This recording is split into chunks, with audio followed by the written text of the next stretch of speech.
नुकताच गणेशोत्सव मोठ्या उत्साहात आणि जल्लोषात राज्यभरात पार पडलाय।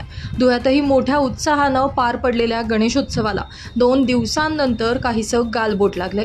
धुळे शहरातील एकाच कुटुंबात राहणाऱ्या 4 जणांनी आत्महत्या केली असल्याचा धक्कादायक प्रकार समोर आला असून 3 दिवसांपूर्वीच ही घटना घडली असल्याचा अंदाज वर्तविला जातोय।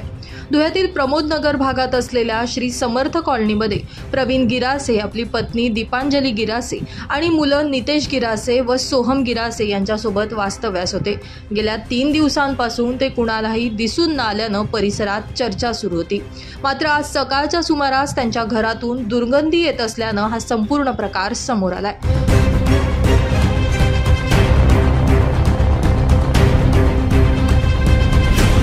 यावेळी स्थानिक नागरिकांच्या वतीनं पोलिसांना पाचारण करण्यात आल्यानंतर हा संपूर्ण प्रकार समोर आलाय।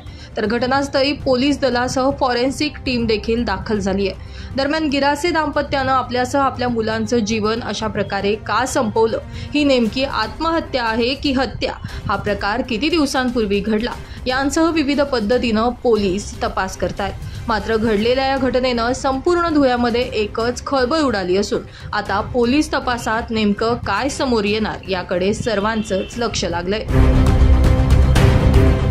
पवन मराठे, माझा महाराष्ट्र न्यूज, धुळे।